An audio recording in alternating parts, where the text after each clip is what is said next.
Men hozir bitta niyatim yana amalga oshdi. Chunki men ishlagan joyimda it pishak bor edi. It bor joyda namoz o'qiy olmaymiz, bilasizlar. Keyin bularda lekin farqi yo'q ekan. It bo'lsa ham o'qiy beradi ekan. Lekin biz o'zbeklarda ko'ylagimizga it tegsa ya hidlasa, abzatini ko'ylagimizni almashtirib namoz o'qiymiz. Xullas, pul uchun endi ishladim, puli yaxshi edi. Lekin ichimda aytardim, ey Xudojon, shu iti yo'q joy bo'lsa, shunday joy bo'lsa ishlasamda namozimni qilsam derdim. Allohdan chin niyat qildim.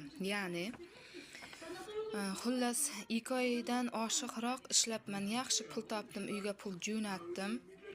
Xullas problemalar chiqdi, o'zi Xudoning o'zi kelishtirib qo'yar ekan, hamma narsani kelishtirib qo'yar ekan.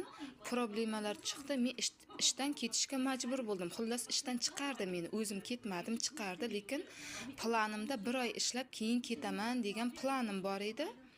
Xullas uni qizlar patronga, xotin ayolga aytib bergan, sotib bergan. Xullas men ishdan chiqdim. Ya'ni kutdim, 1 hafta, 2 hafta kutdim. Mana shu onaxonga ishga keldim. O'zi telefonda gaplashyapmiz. Qizi aytayaptiki, onamni deydi, namoz o'qittirasan, esdan chiqib ketadigan odatlari bor. Faqat oyatlarni aytib o'rgatib turasan deydi. Shunchalik xursand bo'lib ketdim-da, haqiqatan ham shunchalik xursand bo'ldim. Allohim dedim, namoz o'qishimga dedim, yana yo'l ochib beryapti dedim. Men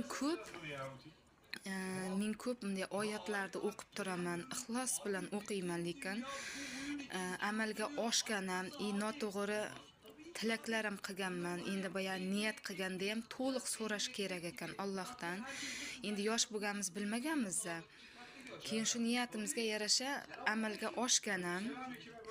Keyin shu niyat qildimki, Allohim dedim, agar dedim yaxshi bir joyga nima qilib qolsam, iti yo'q joyga tushayinda, namozlarimni o'qiyin dedim. Endi bo'lsam shunday yaxshi joyga tushganman, tahajjud namozimni ham o'qiyapman. Ora-sirada mana shunday namozlarimni o'qiyman, duolarimni o'qiyman. Allohim baribir eshitar ekan, lekin kim qanday bilmadim, Xudoga to'g'ri yurishga, mumkin qadar harom yemaslikka harakat qilaman. Lekin ora-sirada bo'lib qo'yadi, g'iybat qilib, yomonlab qo'yish bo'lib qo'yadi. Allohimning o'zi kechirsin, lekin harom ishlardan juda ko'p o'zimni asrayman-da. Lekin Allohga shukr, niyatlarim ham amalga oshayapti asta-sekin.